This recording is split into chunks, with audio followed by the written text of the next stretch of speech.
क्या आप अपनी पेट्रोल कार को सीएनजी में बदलना चाहते हैं? इस मोटोजेन सीक्वेंशियल सीएनजी किट में क्या क्या पार्ट्स आते हैं और हर पार्ट का काम क्या है, अगले 60 सेकंड में पूरी किट समझिए। सबसे पहले आते हैं सीएनजी इंजेक्टर्स।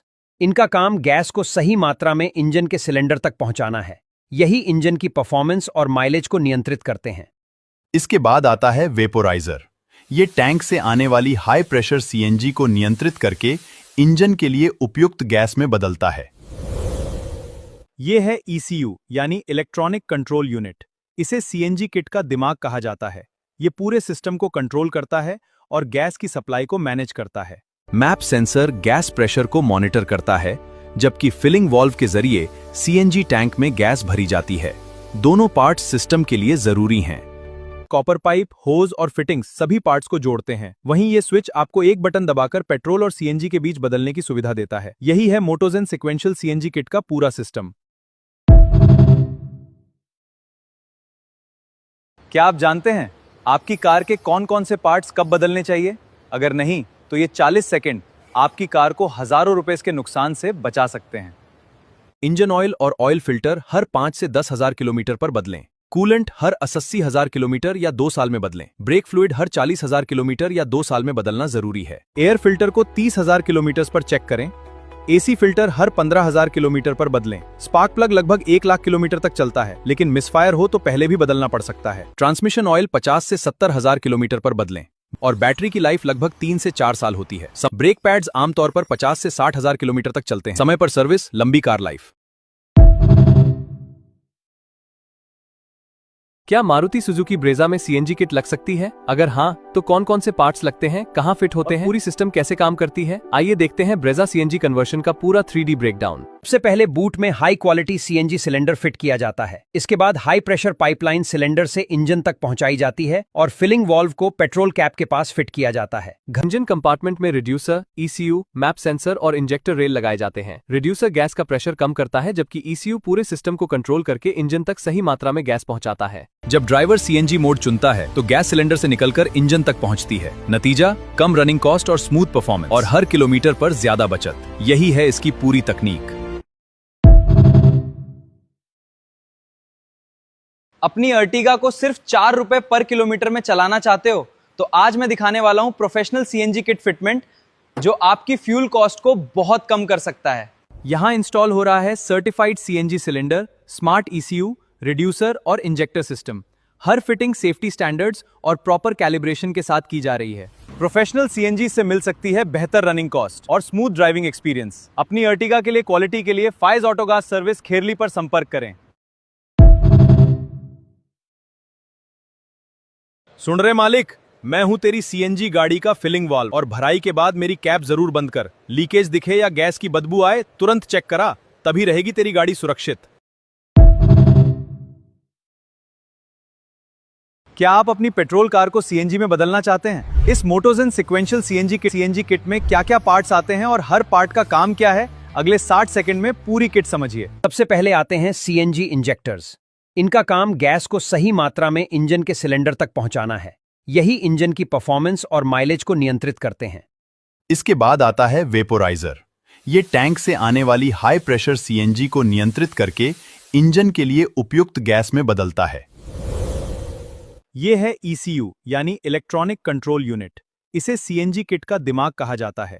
ये पूरे सिस्टम को कंट्रोल करता है और गैस की सप्लाई को मैनेज करता है। मैप सेंसर गैस प्रेशर को मॉनिटर करता है, जबकि फिलिंग वाल्व के जरिए सीएनजी टैंक में गैस भरी जाती है। दोनों पार्ट्स सिस्टम के लिए जरूरी हैं। कॉपर पाइप, होज और फिटिंग्स सभी पार्ट्स को जोड़ते हैं। वहीं ये स्विच आपको एक बटन दबाकर पेट्रोल और सीएनजी के बीच बदलने की सुविधा देता है। यही है मोटोजेन सीक्वेंशियल सीएनजी किट का पूरा सिस्टम। हम high quality sequential CNG kits का इस्तेमाल करते हैं, जिनमें एडवांस ECU और सेंसर्स लगे हैं। सही ट्यूनिंग की वजह से इंजन चेक लाइट जैसी समस्याएं नहीं आती। पेट्रोल पर जहां गाड़ी लगभग 14 से 15 किलोमीटर प्रति लीटर चलती है, वहीं सीएनजी पर 22 से 23 किलोमीटर तक का माइलेज मिल सकता है। साथ ही फिलिंग वाल्व को सुविधाजनक स्थान पर फिट किया जाता है। साथ ही मिलता है 1 साल का parts warranty support. Faiz autogas service, भरोसेमंद फिटमेंट, बेहतर माइलेज और प्रोफेशनल। हेलो फ्रेंड, आज अपने सामने अल्टो आरसू के गियर हैं अल्टो 800 की इनपुट शाफ्ट, अल्टो 800 की काउंटर शाफ्ट, आप ये देख सकते हो। ये फर्स्ट सेकंड पहला दूसरा वाला गियर है और ये तीसरे चौथे नंबर वाला गियर है, देख सकते हो आप। इसके अंदर कभी भी आप गियर खोलते हो या कभी इसकी सिग्नलाइजर रिंग चेंज करते हो या कड़े चेंज करते हो तो आप देख सकते हो इसके अंदर एक कड़ों की जो डायरेक्शन होती है किस तरफ रहती है। जो कड़ा है इसकी डायरेक्शन किस तरफ रहेगी, इनपुट शाफ्ट की इस मुंह की तरफ। काउंटर शाफ्ट इसकी डायरेक्शन, ये वाला कड़ा है इसकी डायरेक्शन हमेशा नीचे की तरफ रहेगी। तो आप वीडियो को सेव करके रख लेना, कभी भी काम आ सकती है आपकी वीडियो। कभी गियर खोलते हो या रिंगे या कड़े चेंज करोगे ना आप तो, या गिरारी चेंज करोगे गियर की, तो आपकी ये वीडियो बहुत काम आएगी। अल्टो 800 है ये, ठीक है। वीडियो अगर अच्छी लगे तो सेव कर लेना आप। Thank you. इनपुट शाफ्ट और काउंटर शाफ्ट। ठीक है, आज हमारे पास 2 बैच आए हुए हैं जो ऑटोमेटिक गियर बॉक्स के लिए आए हुए हैं। इनको पहले ऑटोमेटिक गियर बॉक्स की थ्योरी, ट्रांसमिशन कितने टाइप्स के होते हैं जैसे MT, AMT, SAT, IMT, ठीक है, CVT, DCT, ऑटोमेटिक ट्रांसमिशन, ये बहुत सारे टाइप्स के ट्रांसमिशन होते हैं जिनको समझाया गया है, इनको थ्योरी। अब इनको ऑटोमेटिक गियर बॉक्स पे प्रैक्टिकल करवाया जा रहा है। अभी ये फिटिंग कर रहे हैं क्लच प्लेट्स की। तो इसमें क्लच प्लेट्स आती है, फ्रिक्शन प्लेट, प्रेशर प्लेट, इनका अरेंजमेंट कैसे अरेंजमेंट आता है। इसमें मल्टी डिस्क क्लच प्लेट्स आती है, 6 गियर होते हैं, एक रिवर्स होता है, इसमें पार्किंग होता है, रिवर्स, पार्किंग, न्यूट्रल और ड्राइव, ये मोड पे काम करती है ये। इसमें ये आउटपुट शाफ्ट है और ये वाली इनपुट शाफ्ट है। इसी के अंदर ये प्लेनेटरी गियर लगे हुए हैं जो कि सन गियर को रन करवाएंगे। जैसे कि ये सन गियर है, ये इसका सन गियर है, इसे हम क्लच हाउसिंग बोलते हैं, जहाँ पर क्लच प्लेटें सेट होगी और हाउसिंग को रोटेट करवाएगी। तो इनपुट शाफ्ट कैसे रन करेगी, आउटपुट शाफ्ट कैसे रन करेगी, ऑयल की गैलरी कैसे काम करेगी, वो इनको समझा दिया गया है। अभी ये फिटमेंट कर रहे हैं। हेलो फ्रेंड्स, आज के वीडियो में हम बात करने वाले हैं स्पार्क प्लग खराब होने पर गाड़ी में कौन कौन सी दिक्कतें आती है और इसे कैसे पहचानें। अगर आपकी गाड़ी का पिकअप कम है या गाड़ी झटके मार रही है तो ये वीडियो आपके लिए है, वीडियो को लास्ट तक जरूर देखें। स्पार्क प्लग खराब होने से गाड़ी में क्या क्या फॉल्ट आता है चलो जानते हैं। पहला है गाड़ी का पिकअप कम हो जाना। सबसे पहला और आम लक्षण है गाड़ी का पिकअप तेजी से गिर जाना। स्पार्क प्लग सही से स्पार्क नहीं देता है, फ्यूल ठीक से इग्नेट नहीं होता है, जिससे इंजन कमजोर चलता है और पिकअप कम हो जाता है। दूसरा है इंजन का मिसफायर होना। इंजन का मिसफायर यानी गाड़ी चलते हुए झटके मारना। गलत स्पार्क होने से सिलेंडर सही से फायर नहीं करता है और गाड़ी हिलने लगती है। मिसफायर ज्यादा हो तो इंजन चेक लाइट भी लग सकता है। तीसरा है माइलेज बहुत कम हो जाना। स्पार्क प्लग खराब होने पर फ्यूल आधा जलता है और आधा बर्बाद हो जाता है, इससे माइलेज काफी कम हो जाता है। अगर अचानक से माइलेज गिर जाता है तो स्पार्क प्लग जरूर चेक करवाए। चौथा है इंजन स्टार्ट लेट होना। सुबह गाड़ी स्टार्ट करने में प्रॉब्लम आए, सेल्फ ज्यादा घूमे तो ये भी स्पार्क प्लग वीक होने का संकेत है। पांचवा एग्जॉस्ट से काला धुआं आना, स्मेल आना। फॉल्टी स्पार्क प्लग होने से फ्यूल पूरा नहीं जलता है और एग्जॉस्ट से काला धुआं या पेट्रोल की स्मेल आने लगती है। ऐसा होने पर फ्यूल वेस्ट होता है और पॉल्यूशन, ये दोनों को बढ़ाता है। छठा है स्पार्क प्लग में कार्बन या ऑयल जमा होना। अगर प्लग पर ऑयल या कार्बन जमा हो गया है जैसा आप स्क्रीन पर देख रहे हो तो इसका मतलब है कि स्पार्क प्लग पुराना हो गया है या इंजन से अंदर से ऑयल जल रहा है। स्पार्क प्लग कब बदलना चाहिए? नॉर्मल स्पार्क प्लग 20 से 30 हजार किलोमीटर तक चलता है। अगर ये सब सिम्टम्स दिखे तो स्पार्क प्लग बदल लेना चाहिए। तो फ्रेंड, ये थे स्पार्क प्लग खराब होने के सबसे बड़े लक्षण। अगर इनमें से कोई भी प्रॉब्लम आपकी कार में है तो स्पार्क प्लग जरूर चेक करवाएं, क्योंकि छोटा सा स्पार्क प्लग पूरा इंजन का खराब कर सकता है। वीडियो पसंद आए तो लाइक, शेयर और सब्सक्राइब जरूर करें। हेलो फ्रेंड, क्या आपकी गाड़ी पिकअप छोड़ रही है, माइलेज कम हो गया है? हो सकता है कि आपकी गाड़ी का थ्रोटल बॉडी गंदी हो। आज की वीडियो में मैं आपको बताने वाला हूँ कि थ्रोटल बॉडी क्लीन करवाना क्यों जरूरी होता है। तो आज हम बात करने वाले हैं थ्रोटल बॉडी के बारे में। अगर हम इसे साफ न करें तो गाड़ी में कौन कौन सी दिक्कतें आती है चलो जानते हैं। सबसे पहले जानेंगे थ्रोटल बॉडी क्या होती है। थ्रोटल बॉडी एक वाल्व होता है जो इंजन में जाने वाली हवा को कंट्रोल करता है। जब एयर कम या ज्यादा जाती है तभी गाड़ी की परफॉर्मेंस बदलती है। समय के साथ इसमें धूल, ऑयल, वेपर और कार्बन जमा हो जाता है। तो चलो आप जानते हैं थ्रोटल बॉडी क्लीन न करने पर क्या क्या दिक्कतें आती। पहला है आरपीएम डाउन होगा। दूसरा है माइलेज कम होगा। तीसरा है पिकअप कम लगेगा। चौथा है इंजन जर्किंग होगा, वाइब्रेशन करेगा। पांचवा है एक्सेलेटर भारी लगेगा। छठा है स्टार्ट होने में दिक्कत देंगी और चेक इंजन लाइट भी आ सकता है। अब इसे साफ कब कब करना चाहिए ये भी जानते हैं। इसे हर 20 से 40 हजार किलोमीटर पर साफ करवा लेना चाहिए। अगर पिकअप कम लगे या माइलेज गिर जाए तो क्लीनिंग जरूर करवाए। थ्रोटल बॉडी क्लीन करवाना कोई महंगी या बड़ी बात नहीं है, लेकिन इससे गाड़ी की परफॉर्मेंस काफी सुधर जाती है। अगर वीडियो पसंद आए तो लाइक करें, चैनल को सब्सक्राइब करें। हेलो फ्रेंड्स, आज इस वीडियो में हम बात करने वाले हैं एक बहुत ही कॉमन और डेंजरस प्रॉब्लम के बारे में। कूलेंट के अंदर ऑयल मिक्स होना ऐसा क्यों होता है और इसका सॉल्यूशन क्या है, तो चलो इस वीडियो में जानते हैं। कूलेंट में ऑयल मिक्स होना एक नॉर्मल चीज नहीं है, ये एक वार्निंग होती है कि इंजन में कोई मैकेनिकल फॉल्ट हो रहा है। तो चलिए सबसे कॉमन रीजन इसके जानते हैं। पहला है हेड गैस्केट फेल्यूर। सबसे common reason, head gasket engine के ब्लॉक और हेड के बीच में सीलिंग बनाता है। अगर ये लीक हो जाए तो इंजन ऑयल और कूलेंट आपस में मिक्स हो जाता है। दूसरा है इंजन ऑयल कूलर लीक। कुछ कार्स में ऑयल कूलर होता है, अगर उसके अंदर क्रैक या सील लीक हो जाए तो ऑयल का प्रेशर कूलेंट को पुश करता है और दोनों मिक्स हो जाते हैं। तीसरा है इंजन ब्लॉक या सिलेंडर हेड क्रैक होना। अगर इंजन ब्लॉक या हेड क्रैक हो जाए तो कूलेंट और ऑयल अपने प्रेशर से लीक होने लगता है। ये प्रॉब्लम सबसे रिस्की होती है। इस प्रॉब्लम को इग्नोर बिल्कुल मत करना, क्योंकि इससे आपका इंजन भी सीज हो सकता है। अगर आपके कार में ये प्रॉब्लम है तो आपको क्या करना चाहिए? पहला है हेड गैस्केट रिप्लेस करा दो। दूसरा है रेडिएटर फ्लश करो। तीसरा है इंजन क्रैक रिपेयर करो अगर जरूरत हो तो। अगर आपको ऐसी ही नॉलेज वाली वीडियो देखना है तो इस चैनल को सब्सक्राइब करो। हेलो फ्रेंड, गाड़ी में चेक इंजन लाइट ऑन हो गया है, पिकअप कम और स्कैनर में P0193 कोड आ रहा है। आज इस वीडियो में जानेंगे P0193 फॉल्ट कोड के बारे में। आखिर इसका मतलब क्या होता है और ये कोड क्यों आता है और इसका सही सॉल्यूशन क्या है। तो चलो वीडियो को स्टार्ट करते हैं। P0193 फॉल्ट कोड का मतलब होता है fuel rail pressure sensor circuit high input. इसका मतलब होता है कि ECU को फ्यूल प्रेशर सेंसर ज्यादा वोल्टेज या फिर हाई सिग्नल मिल रहा है। फ्यूल प्रेशर सेंसर या वायरिंग गलत रीडिंग दे रही है। P0193 कोड क्यों आता है? P0193 फॉल्ट कोड आने का मेन रीजन होता है, पहला है फ्यूल रेल प्रेशर सेंसर खराब होना। दूसरा है सेंसर की वायरिंग कट या फिर लूज। तीसरा है सेंसर कनेक्टर में पानी या ऑयल जाना। चौथा है ECU प्रॉब्लम। रियर केस में ECU फॉल्टी होता है। अगर ये फॉल्ट कोड आ जाए तो गाड़ी में क्या दिक्कतें आती है? पहला है इंजन चेकलाइट ऑन हो जाएगा। दूसरा है पिकअप कम हो जाता है। तीसरा है गाड़ी जर्किंग करेंगी। चौथा है स्टार्टिंग में प्रॉब्लम, बहुत लॉन्ग सेल्फ लेके गाड़ी स्टार्ट होगी, माइलेज कम हो जाएगा। अगर P0193 कोड आ गया तो हमें क्या? टर्बो फेल होने का 3 रीजन बताता हूँ भाई, आपका खर्चा बच सकता है अगर इन चीजों का ध्यान रखोगे तो। ये जो टर्बो इस गाड़ी का फेल हो चुका है। फर्स्ट रीजन जो है, गाड़ी का एयर फिल्टर सही रहना चाहिए। टाइम पर उसको हवा मार के उसको साफ करना चाहिए, लगाना चाहिए। अगर वो पूरी तरीके से खराब हो गया तो उसको चेंज करना चाहिए, ठीक है, उसको सीधा रिप्लेस करना। एक हो गया। सेकंड जो है, इंजन ऑयल टाइम पे चेंज करना। अगर टाइम पे चेंज नहीं कीजिएगा तो वो क्या होता है, उसका एक्चुअली इंजन ऑयल खराब हो जाता है। इंजन ऑयल खराब हो जाएगा तो सही से वो सर्कुलेशन नहीं करेगा। सही से सर्कुलेशन नहीं करेगा तो टर्बो जो होता है इंजन से ज्यादा स्पीड में घूमता है।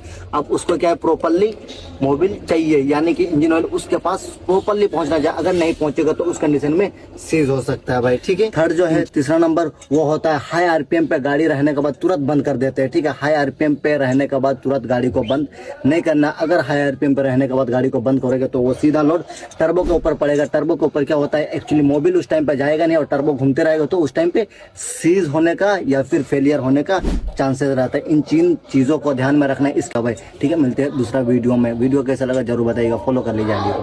ब्लैक स्मोक का मतलब है फ्यूल ज्यादा जल रहा है और एयर कम मिल रही है। इसका रीजन होता है ब्लॉक्ड एयर फिल्टर या फॉल्टी फ्यूल इंजेक्टर। अगर ब्लैक स्मोक आ रहा है तो एयर फिल्टर चेंज करो, इंजेक्टर सर्विस कराओ और स्कैनर से फ्यूल सिस्टम चेक करो।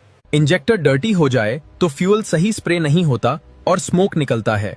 लो क्वालिटी फ्यूल भी ब्लैक स्मोक का बड़ा रीजन है।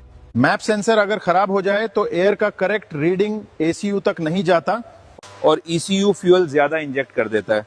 साथ है oxygen sensor, turbo charger, EGR valve जरूर चेक करें। ये भी ब्लैक स्मोक का रीजन हो सकते हैं। किसी भी स्मोक को कभी नजरअंदाज नहीं करना चाहिए, ये बड़ में बड़ी प्रॉब्लम बन सकता है। जय। नेक्स्ट वीडियो में जानते हैं ब्लू स्मोक के बारे में। ऐसी यूजफुल कार टिप्स के लाइक करें, फॉलो करें और सब्सक्राइब जरूर करें। हेलो फ्रेंड्स, ये है मारुति की स्विफ्ट डीजल गाड़ी का गियर बॉक्स। इसके अंदर ऐसा प्रॉब्लम आता है कि फर्स्ट और सेकंड जो गियर होता है ना, वो लगता नहीं है, प्रॉपरली लगता नहीं है। पहले फर्स्ट में डालना पड़ता है, फिर सेकंड में लेना पड़ता है, तब सेकंड गियर लगता है। ये प्रॉब्लम स्विफ्ट मारुति के गियर बॉक्स में आता ही आता है। और इसका जो प्रॉब्लम होता है ना, वो क्या होता है, जो सिंक्रोनाइजर ब्रास होती है ना, ये जो दिख रही है आपको पीतल की, वो घिस जाती है। उसका जो गाला होता है ना, ये देखिए, ये बढ़ जाते हैं। इसी वजह से जो गियर होते हैं ना, वो लगता नहीं है। तो इसका सोल्यूशन है कि सिंक्रोनाइजर ब्रास चेंज कर लीजिए, आपका जो फॉल्ट है वो निकल जाएगा। ऐसे ही नॉलेज वाली वीडियो के लिए फॉलो जरूर करें।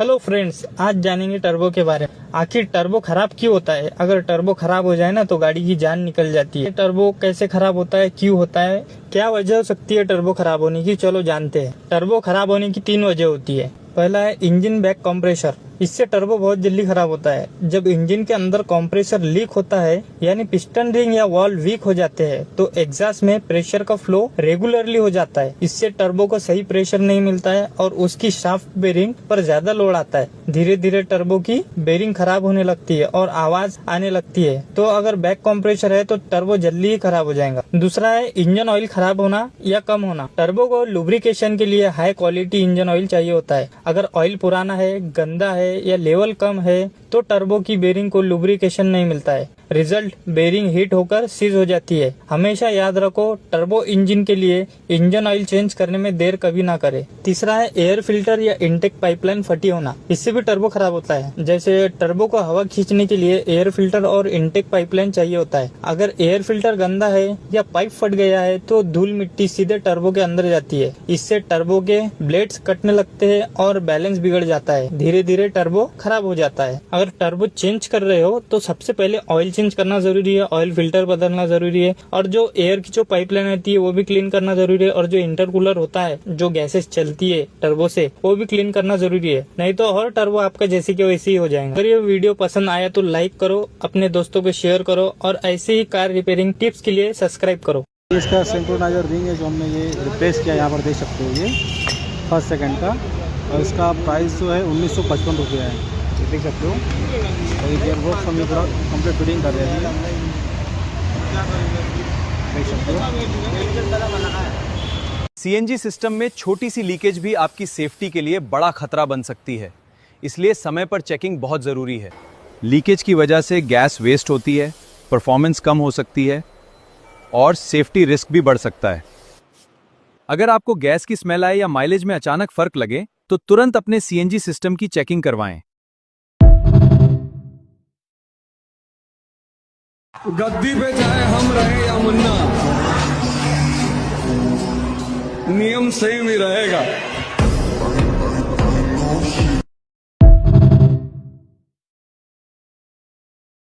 गियर बॉक्स में सबसे पहली चीज़ तो ये समझो कि ये है इनपुट शाफ्ट, ठीक है, और ये हो गई आउटपुट शाफ्ट। इनपुट शाफ्ट की सबसे बड़ी खासियत पता है क्या है? एक तो ये पहले लंबी होगी सबसे, जो गियर बॉक्स के बाहर तक आ रही होगी, ठीक है, दोनों तरफ से।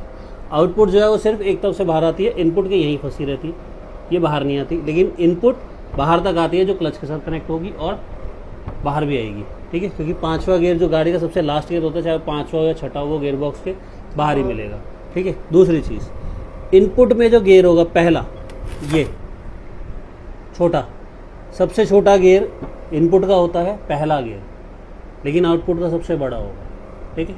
इसलिए गाड़ी की आरपीएम आप कभी नोटिस करना, जब आप गाड़ी चलाते हो, गाड़ी की रेस देते हो, आरपीएम हाई जाते हैं तो इंजन का साउंड आता है लेकिन गाड़ी की स्पीड नहीं बढ़ती। स्पीड होगी वही 20-25 इससे ऊपर नहीं होगी। तो ये पहले गियर की स्पीड होती है। उसके बाद